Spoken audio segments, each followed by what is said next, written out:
सबसे पहले मैं परिचय कराना चाहूँगा। कुछ समय पहले हमने हिमाचल प्रदेश के क्षेत्रीय राजनीतिक दलों को मिलाकर क्षेत्रीय गठबंधन बनाया है, जिसका नाम रखा है हिमाचल क्षेत्रीय गठबंधन, अर्थात HRA, हिमाचल रीजनल अलायंस। परिचय की दृष्टि से मेरे दाहिनी ओर हैं आदरणीय सुभाष शर्मा जी, ये HRA के चीफ पैटर्न हैं और चीफ कोऑर्डिनेटर भी हैं। मेरे बाईं तरफ हैं आशीष जी, ये HRA के स्टेट के सेक्रेटरी हैं और बाकी हमारे चंबा के पदाधिकारी हैं भटियात से। आज का मुख्य विषय है जिसकी तरफ किसी भी सरकार ने, चाहे भारतीय जनता पार्टी की रही हो चाहे कांग्रेस की रही हो, विशेष ध्यान नहीं दिया है। वो समस्या है रोटी और रोजी की, रोजगार की। 72 लाख की आबादी का ये छोटा सा पहाड़ी राज्य, अपार संसाधन भगवान के द्वारा मिले हैं, लेकिन सरकारों की बेदर्दी की वजह से, असंवेदनशीलता की वजह से आज स्थिति है कि 72 लाख की आबादी में 14 लाख नौजवान पढ़े लिखे बेरोजगार हैं।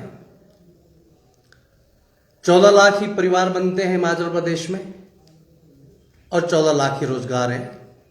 लगभग हर घर में एक बेरोजगार बेटा और बिटिया डिग्रियां लेकर के सिसक रहे हैं। मैं हैरान रह गया। कल ही मुझे एक साथी मिले, उन्होंने कहा मैंने 21 साल पहले ITI का डिप्लोमा किया था, नौकरी तो दूर की बात है, मुझे एक बार बुलाया भी नहीं गया। 21 सालों में एक इंटरव्यू कार्ड नहीं आया। चमकाने वाला तथ्य है। और हिमाचल की सरकारें, चाहे बीजेपी की हो कांग्रेस की हो, बेशर्मी से राज कर रही है। आज स्थिति क्या है, ये मेरे आंकड़े नहीं है। अगर 14 लाख लोगों को रोजगार देना है, ये दायित्व तो बनता है लोकतंत्र में चुनी इस सरकार का। लेकिन इसी बजट सेशन में एक आंकड़ा आया है प्रश्न के उत्तर में कि गत 3 वर्षों में कितने नौजवानों को रोजगार दिया गया। 41,284 का ये आंकड़ा आया है। मैं इसको 42,000 भी मान लूं अगर, तो एक साल का 14,000 खड़ा होता है। चिंता का प्रश्न यह है कि 14 लाख बेरोजगारों में से अगर 14,000 को एक साल में रोजगार मिलेगा तो इसका मतलब 1% लोगों को रोजगार है, और वो भी झूठे आंकड़े हैं। तो इसका मतलब 14 लाख को रोजगार देने के लिए 100 वर्ष लग जाएंगे, तब तक 3 पीढ़ियां चली गई होंगी। सरकार संवेदनशील नहीं है। इस साल इन्होंने 25,000 लोगों को रोजगार देने का घोषणा की है, झूठे आंकड़े हैं। इनमें से 8,000 लोग तो मल्टीटास्क वर्कर बताए गए हैं। ये पिछले बजट में भी 7,000 थे, लगाया कोई नहीं है। इस बार भी भर्ती की प्रक्रिया ऐड देने दुने में ही अगला चुनाव आ जाएगा। अर्थात लगभग मुझे लगता है 1% तो क्या, 0.5% रोजगार भी सरकार नहीं दे पा रही है। यही हाल कांग्रेस पार्टी का रहा है। आज स्थिति क्या है, आज नौजवानों को रोजगार के लिए बजट चाहिए तो उसकी ओर ध्यान नहीं है, कहते हैं पैसा नहीं है। आज आपके आउटसोर्स के लोगों के लिए एक पॉलिसी चाहिए, पैसा नहीं है। Anganwadi ASHA worker, mid day meal worker, सिलाई अध्यापका, SPOs, अनेकों कैटेगरीज हैं जिनको रेगुलेशन की कोई पॉलिसी नहीं है। पैसा आड़े खड़ा हो रहा है। NTT अध्यापकों को लगाने की बात मैं 2 साल से सुन रहा हूं, ड्रामा कर रहे हैं। एजुकेशन डिपार्टमेंट हो, हेल्थ डिपार्टमेंट हो, हालात खराब है। स्कूलों में माकूल अध्यापक नहीं है, हॉस्पिटल में माकूल डॉक्टर नहीं है, पैरामेडिकल स्टाफ नहीं है। आज आधे से ज्यादा प्रदेश के जो कॉलेज हैं वो बिना प्रिंसिपल्स के चल रहे हैं। पिछले 3 साल से DPC नहीं हुई है। जिन लोगों को डायरेक्टर बनकर रिटायर होना था वो महज लेक्चर बनकर रिटायर हो रहे हैं। मायूसी का आलम है।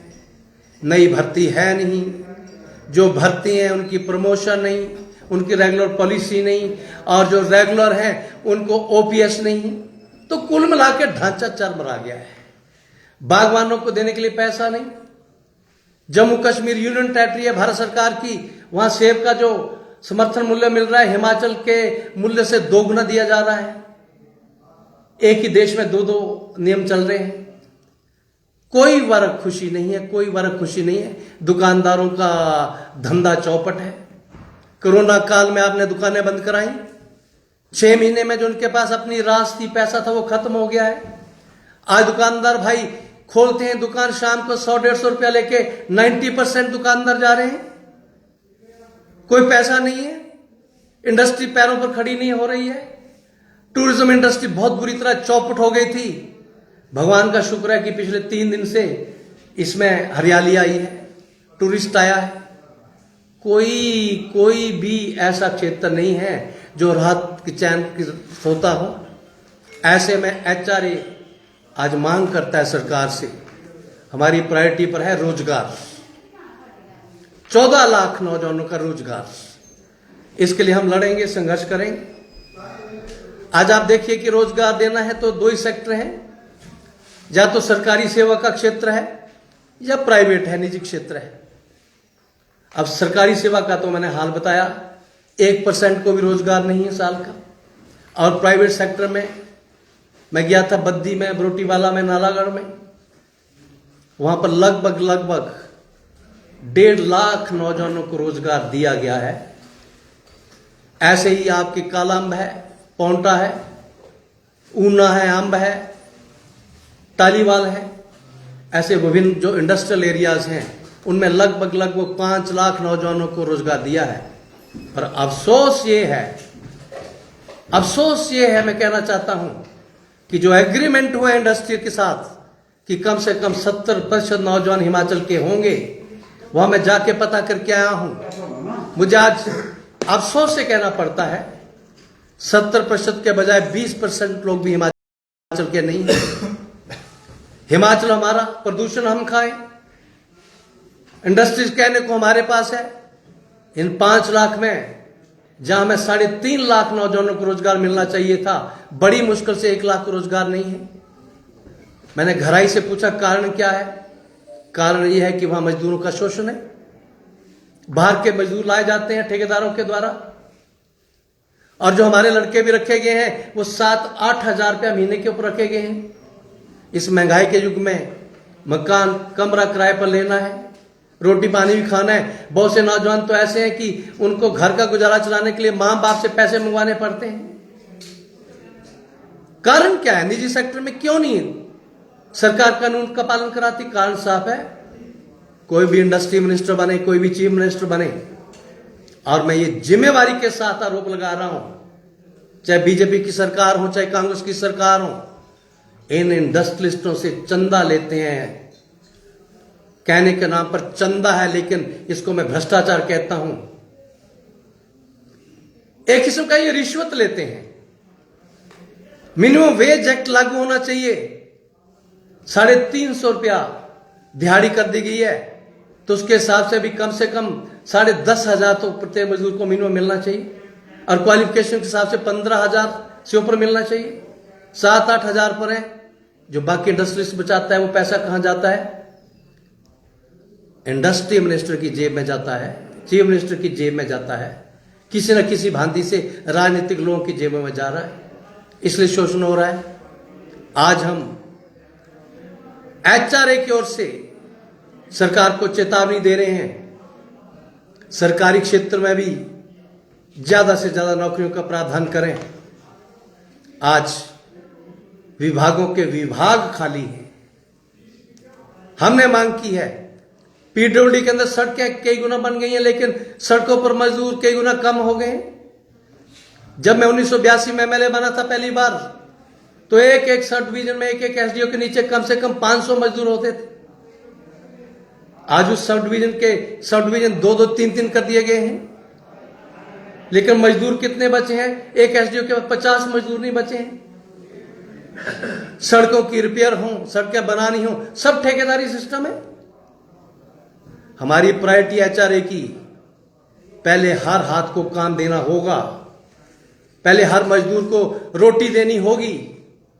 मशीनरी और ठेकेदार बाद में सोचेंगे। यहां उल्टा है, क्योंकि मजदूर से रिश्वत नहीं मिलेगी, जेसीबी और ठेकेदार से रिश्वत मिलेगी नेताओं को।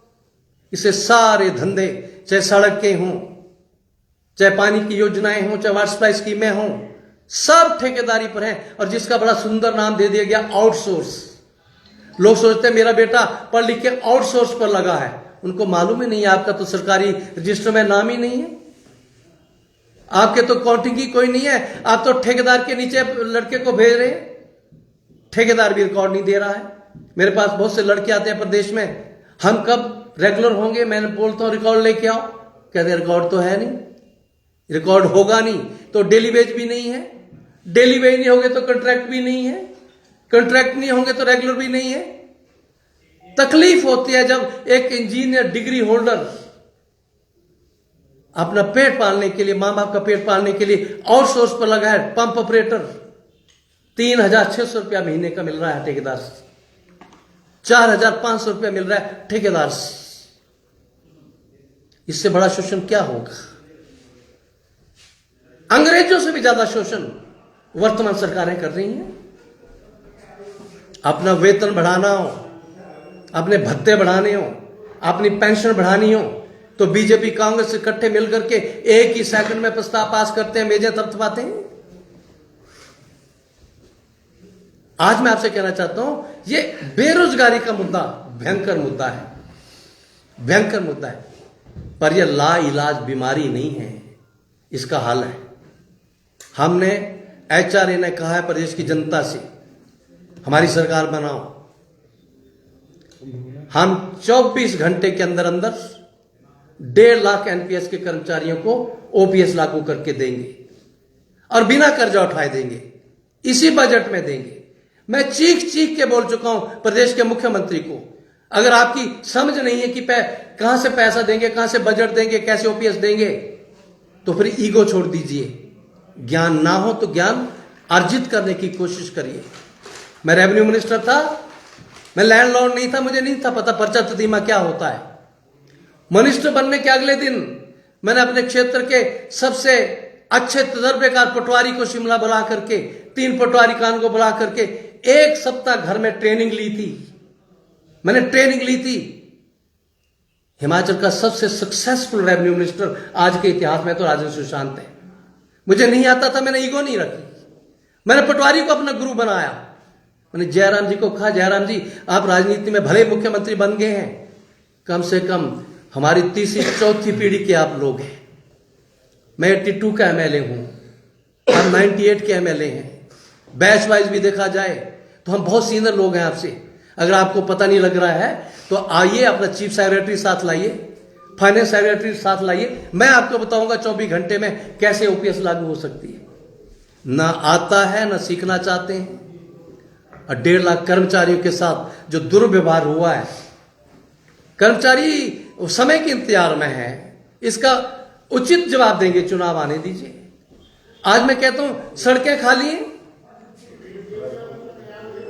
सड़कों के ऊपर, वाटर सप्लाई के अंदर, इलेक्ट्रिसिटी के अंदर, फॉरेस्ट के अंदर 1 लाख मजदूर दिया जा सकता है, 1 लाख को रोजगार दिया जा सकता है। पैसा वही होगा जो ठेकेदारों को दे रहे हैं। आपकी प्रायोरिटी चेंज करनी पड़ेगी। आप लोगों को रोटी देना चाहते हैं कि आप ठेकेदारी कराना चाहते हैं? आज हम एचआरए की ओर से ऐलान करते हैं, हमारी सरकार आएगी, 24 घंटे में जहां ओपीएस लागू करेंगे, वह पहले ही साल में ये 14,000 को नहीं, कम से कम 2 लाख नौजवानों को रोजगार देंगे सरकारी सेवा में, 2 लाख को। और पहले साल में पीडब्ल्यूडी, आईपीएच, इलेक्ट्रिसिटी, फॉरेस्ट आदि डिपार्टमेंट्स में कम से कम 1 लाख मजदूर भर्ती करेंगे, 3 लाख को रोजगार पहले साल में देंगे। कहां से बजट आएगा, सोर्स क्या है, हमने सोच रखा है, हम सब करेंगे। आज मैं इतना ही कहना चाहता हूं, शोषण बंद कर दीजिए, तमाशा बंद कर दीजिए। आप जानते हैं मल्टीटास्क भर्ती के लिए अभी नियम ही नहीं है। और जो सुन रहे हैं छन छन क्या रहे हैं, 4,500 रुपया उनको महीने का देंगे। सरकार शेखी नहीं मार रही है, हजारों लोगों को रोजगार का पिटारा खुल गया। 4,500 रुपया देंगे। 4,500 का मतलब है कि दिन का कितना हुआ, आप अंदाजा लगा लीजिए। 150 रुपया देंगे। अरे मिनिमम वेज आप 350 दे रहे हैं, और जिसको मल्टीटास्क वर्कर भर्ती करें जैसे पता नहीं क्या बनाने जा रहे हैं अंग्रेजी का नाम दे करके, आप तो शोषण की हद कर रहे हैं। मिनिमम वेज का भी 40-42% आप देने जा रहे हैं, और वो भी पक्का नहीं है। तो मैं इसलिए कहना चाहता हूं, हमारे जितने लोग हैं खबरदार रहें। आज HRA चंबा के आप मीडिया के भाइयों के द्वारा पूरे प्रदेश की जनता को भी अपना संदेश दे रहा है, हम आएंगे तो हम ये करेंगे। बेरोजगारी लाइलाज बीमारी नहीं है, साधन चाहिए, पैसा चाहिए। मैंने बार बार कहा है, हिमाचल को आज तक कोई मुख्यमंत्री मिला नहीं है किसी भी पार्टी में। मुख्यमंत्री अच्छा समझे बुरा समझे, मुख्यमंत्री नहीं मिले, यहां सूबेदार मिले हैं। दिल्ली का सम्राट चाहे बीजेपी का हो चाहे कांग्रेस का हो, उन्होंने सूबेदार बनाए हैं। वो अपना दिमाग नहीं रखते हैं, दिमाग चला नहीं सकते हैं, 5 साल केवल अपना वक्त निकालना चाहते हैं। पिछला सूबेदार जितना कर्जा छोड़ के गया होता है उससे भी ज्यादा रेट से कर्जे लेते हैं। 63,200 करोड़ रुपया कर्जा था विधानसभा अधिवेशन शुरू होने से पहले। अभी सूचना ही है 72,000 करोड़ रुपए से ज्यादा हो गया है। छुपा रहे हैं बात, 72,000 करोड़ से ज्यादा है। और जब तक ये अति योग्य और अति विद्वान मुख्यमंत्री जयराम ठाकुर हिमाचल की जनता का पीछा छोड़ के जाएंगे, मेरा अनुमान है ये 80,000 करोड़ रुपए से ज्यादा का कर्जा हमें छोड़ के जाएंगे। अगर घर में बच्चों को रोजगार ना हो, 2 वक्त की रोटी ना हो, घर के बच्चे भूखे सोते हो, कपड़ा ना हो, चलने को साइकिल ना हो, उस घर के मुखिया पिता को शर्म आनी चाहिए। हेलीकॉप्टर में घूमते हुए शर्म आनी चाहिए। मेरे घर में तो साइकिल नहीं है, मैं हेलीकॉप्टर में सैर कर रहा हूं। मुझे कार में जाते हुए मेरी हड्डियां दुख रही हैं, सड़कें बेहाल हैं, खड्डे हैं, घर में रोना है, रोटी नहीं है 2 वक्त की, और उसका मुखिया नाटियां डाले, डांस करे हिमाचल की संस्कृति के नाम पर। अरे नाटियां डांस होते हैं जब घर में शुभ वातावरण होता है, बच्चे का जन्मदिन हो, बिटिया की शादी हो, बेटे की शादी हो, कोई शुभ दिन हो, तो घर के मुखिया भी डांस करें, नाटी करें, मुझे तकलीफ नहीं है। लेकिन घर में 2 वक्त की रोटी का स्यापा पड़ा हुआ है। लड़के लड़कियां MA PhD इंजीनियर डॉक्टर की डिग्रियां लेके तड़प रहे हैं। 21 साल आपको इंटरव्यू में बुलाया नहीं जाता है। ऐसे समय उस प्रदेश के मुखिया को कोई नैतिक हक नहीं जाता हेलीकॉप्टर पर घूमने का। हेलीकॉप्टर इमरजेंसी के लिए लिए जाते हैं। बर्फ पड़ गई है, आपको वहां से कोई मरीज उठा के ले जाना है, बर्फ पड़ गई है, रास्ते ब्लॉक है, किसी बिटिया की किसी बहन की डिलीवरी केस है, बचाना है, हेलीकॉप्टर का प्रयोग करिए। सीरियस बीमारी में हेलीकॉप्टर का प्रयोग करिए। मुख्यमंत्री को शिमला से अगर मंडी आना है, शिमला से चंबा जाना है, तो सड़कें ठीक होनी चाहिए। आज वीरभद्र सिंह नहीं है, मेरे 100 मतभेद उनके थे। 80 साल की उम्र में भी सड़कों पर ही ज्यादा सफर करते थे। क्या उनकी हड्डियां जयराम की हड्डियों से ज्यादा मजबूत थी मेडिकली? एक शौक होना चाहिए। इस मामले में तो प्रेम कुमार धूमल भी, शांता कुमार भी, कम से कम इतना हेलीकॉप्टर, बाकियों को किसी न किसी काम से जाना जाएगा, जयराम को हेलीकॉप्टर वाले और नाटी वाले मुख्यमंत्री के रूप में इतिहास याद रखेगा। अरे जयराम अपने घर भी जाता है, सराज में तकलीफ होती है, वहां भी हेलीकॉप्टर पर जाता है, वहां भी हेलीकॉप्टर पर जाता है। जनता तो इंतजार कर रही है। जयराम जी अब चुनाव को 4-5 महीने हैं, हो सकता है सितंबर में ही चुनाव हो जाए, तो 2-3 महीने बचते हैं। ये 2-3 महीने पहले आप 50% किराया माफ करके बहनों का दिल जीत नहीं पाओगे। 125 यूनिट बढ़ा करके बिजली मुफ्त दे के दिल जीत नहीं पाओगे। हिमाचल में पानी मुफ्त का शोषण आके दिल जीत नहीं पाओगे। मैंने कहा था, पत्रकारों ने मुझे कल भी पूछा डलहौजी में, आप कहते हैं कि जयराम ठाकुर चन्नी का इतिहास दोहराएंगे। मैंने कहा मैं आज भी कहता हूं, जयराम को मालूम ही नहीं है मैं हेलीकॉप्टर में उड़ रहा हूं, जमीन खिसक गई है नीचे से। चन्नी ने भी वही किया था। आखिरी 3 महीने रेत और बजरी के रेट एकदम से आधे से कम कर दिए थे, बिजली कट कर कम कर दी, सब कुछ किया था। जनता ने कहा 4.25 साल तो खून पिया, 3 महीने अब ड्रामा मत करो। खून पीने के बाद चुप रहो तो फिर भी लोग बर्दाश्त करते हैं, खून पीने के बाद ड्रामा करो तो लोग कहते हैं नमक पर जख्म छिड़क रहे हैं। आज प्रदेश की बहनें कह रही हैं जयराम अब 50% मुफ्त कर रहे HRTC में, 4.5 साल क्यों हमारी याद नहीं आई? 4.5 साल 125 यूनिट क्यों याद नहीं आया? अरे जयराम हिमाचल में पानी माफ करने की घोषणा कर रहे हो, देवभूमि हिमाचल है, 0.5% आबादी और हिंदुस्तान का 20% जल हमारी नदियों में है। 20% भगवान ने हमें मुफ्त दिया है, देने वाला मुफ्त दे रहा है तो हमें अपने घर में मुफ्त ही बांटना चाहिए, एहसान नहीं करना है। और कितना एहसान है, एक घर पर 40 रुपए का बिल आ रहा है।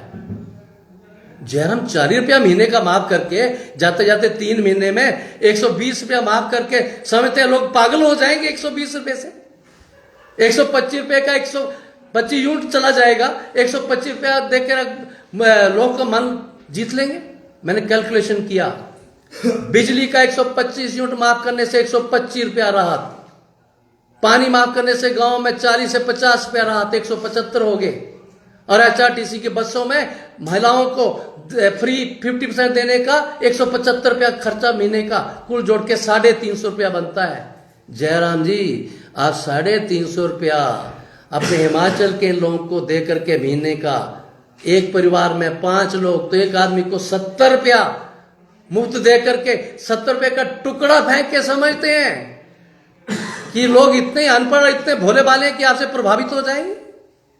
अरे हिमाचल स्वाभिमानी है, ये मांगने वाला नहीं है। आप पूरे हिमाचल में मैं घूमता हूं, एक भी हिमाचल का आदमी मुझे भिखारी नहीं मिलता है। कहीं कहीं मिलते हुए मंदिरों वगैरह में तो हिमाचल के नहीं होते हैं। हिमाचल वीरों की भूमि है, 2.5 लाख सैनिक और पूर्व सैनिक यहां है। हिमाचल वीर पुरुषों की भूमि है। केरल का नंबर 2 एजुकेशन में हम लोग हैं, 92-93% एजुकेशन का रेट है। पढ़े लिखा बुद्धिमान वीर पुरुषों की भूमि, देवभूमि।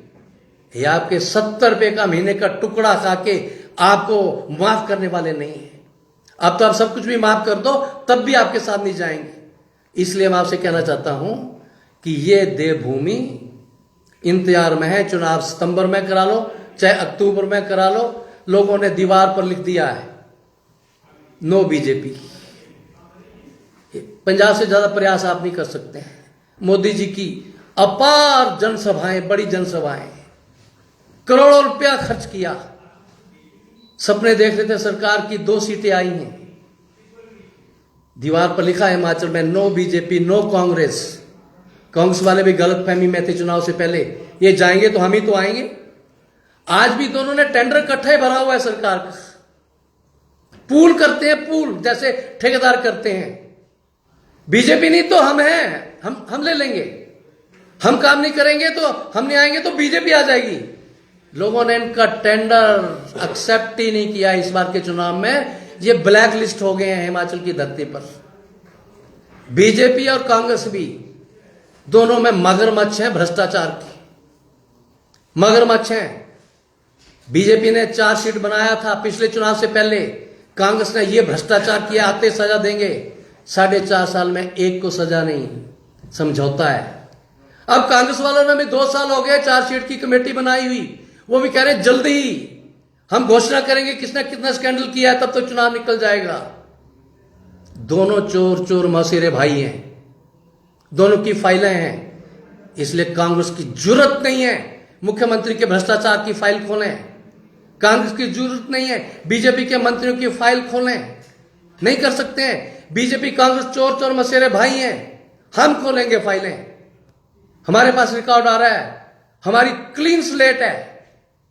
मैं भ्रष्टाचार के खिलाफ उस समय से लड़ रहा हूं जब MP था।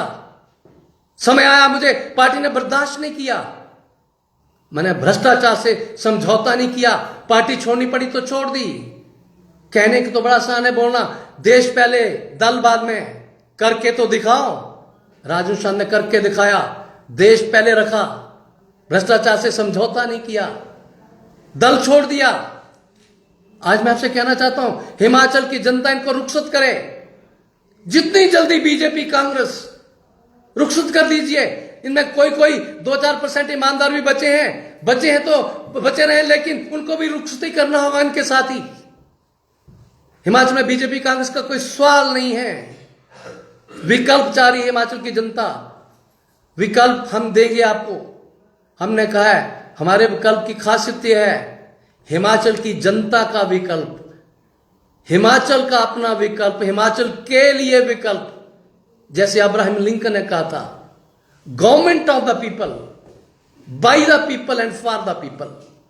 मैं भी हिमाचल में नारा दे रहा हूं, government of Himachal, government by the Himachal, government for the Himachal.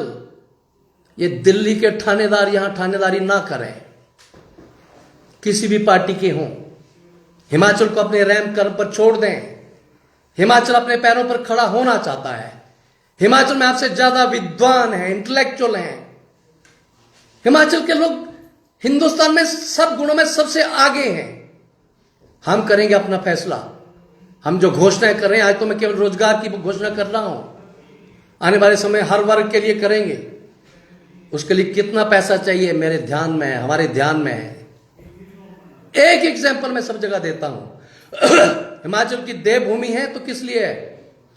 आबादी के हिसाब से आधा %, लेकिन जल के हिसाब से 20% हिंदुस्तान का, 40 गुना। अरे मैं जाता हूं घूमता हुआ, कभी प्यास लगती है, आप भी पानी की बोतल लेते होंगे 20 रुपए। मैं सबसे पहले देखता हूं, कल से आप भी देखना, मैन्युफैक्चरिंग यूनिट लिखना कहां लिखा हुआ है। लिखा होगा गुड़गांव, लिखा होगा बठिंडा, लिखा होगा चंडीगढ़। हिमाचल का कभी कभी मिलता है कोई यूनिट। नदियां हमारी, पानी हमारा, और हमें हिमाचल को भी पानी पिला रहे हैं बाहर के बॉटलिंग प्लांट। हमारा नक्शा है, सरकार बनते 6 महीने में अपने प्योर जल, प्योर वाटर, इन नदियों का, बर्फ के पहाड़ों का 1% पोल्यूशन नहीं होगी। पूरे हिंदुस्तान को हिमाचल की देवभूमि सप्लाई करेगी। कम से कम 6 महीने में ही 1000 बॉटलिंग प्लांट 100% हिमाचल के नौजवानों को देंगे। 100%। क्या ये संभव नहीं? कोई मुश्किल है? कितनी आय होगी? बिजली हमारी है। आज मैं इस पर ज्यादा बात नहीं करता। मैं 4 तारीख को शिमला में बोल के आऊं, चंडीगढ़ पर हमारा हिस्सा है। सतलुज यमुना लिंक पंजाब मालिक बना हुआ, मुझे समझ नहीं। मैंने पंजाब से पूछा, आपके कौन से सोर्स से ये सतलुज का पानी निकल रहा है? आपका कौन सा सोर्स है यमुना निकल रही है? अरे नदियां हिमाचल की, और लड़ रहा है पंजाब और हरियाणा, और जो असली मालिक है वो सोया हुआ है। क्योंकि ये चीफ मिनिस्टर नहीं आया तक, सूबेदार आए हैं, और सूबेदार चलते हैं दिल्ली से, और दिल्ली वाले सम्राट हिमाचल को नहीं गिनते हैं, वो बाकी जगह को गिनते हैं। इसलिए हम कहना चाहते हैं, केवल बीबीएमबी में ही, भाखड़ा ब्यास मैनेजमेंट बोर्ड, वैसे तो मैं एग्रीमेंट से सहमत नहीं हूं। 1 नवंबर 1966 को जो समझौता हुआ, उस समझौते के तहत एक्ट में लिखा, मैं एडवोकेट भी हूं, मैंने पढ़ा है, उस एक्ट में लिखा है जो एसेट जिस राज्य में चले जाएंगे वही राज्य उसका मालिक होगा। मैं प्रदेश की जनता को कहना चाहता हूं, आज भाखड़ा हिमाचल में बना है, ब्यास हिमाचल में बना है, चमेरा हिमाचल में बना है, दूसरे क्या इसका मालिक हिमाचल नहीं होना चाहिए? नहीं किया गया। 7.19% का एग्रीमेंट किया, गलत है। उसके बाद में सोचेंगे हमने क्या करना है, लेकिन 7.19% हिस्सा भी लेना है। सुप्रीम कोर्ट का भी फैसला आ गया, केंद्र ने नहीं दिया। 11 साल हो गए, सितंबर 2011 में फैसला हुआ है, उसके हिसाब से 4200 करोड़ रुपया बनता है। मेरे आंकड़े जो है वो कहते हैं 15,000 करोड़ बनता है। 15,000 करोड़ रुपया ही अगर बीबीएमबी का एरियर हम ले लें, पंजाब से, हरियाणा से, राजस्थान और दिल्ली से, तो भीख का कटोरा मांग के क्यों दिल्ली जाना पड़ेगा? शानदार प्रोजेक्ट हिमाचल में, उसके मालिक हम हैं। ऐसे अनेकों सोर्सेज हैं जो हमारे ध्यान में है। आज मैं इतना ही कहना चाहता हूं, बीजेपी कांग्रेस तो फेल है। सुना है केजरीवाल जी आ रहे हैं हिमाचल में 23 तारीख को। आए, स्वागत है, लोकतंत्र है, लेकिन उनसे मैं एक प्रार्थना कर रहा हूं, मैंने मंडी रैली से पहले भी की थी, केजरीवाल जी आप आए हिमाचल में, स्वागत है, लेकिन आने से पहले साथ ही साथ में पंजाब और दिल्ली ने जो बीबीएमबी का 10,000 करोड़ रुपया देना है हिमाचल को एरियर, सुप्रीम कोर्ट के फैसले के हिसाब से, वो चेक भी साथ देते जाए, वो चेक भी हिमाचल की जनता को लेके आए, तो मैं समझूंगा कि आप हिमाचल के बारे में कुछ सोचते हैं। वरना पानी और बिजली तो एचआरए अपने आप देना जानता है, हिमाचल में हमारा पानी है, हमारी बिजली है, ये बड़े एहसान की बात नहीं है। इसलिए ये मैं कहना चाहता हूं, उनका स्वागत, लेकिन 10,000 करोड़ का चेक साथ लेके आए तो उनका स्वागत करेंगे। बहुत बहुत शुक्रिया, जय हिंद।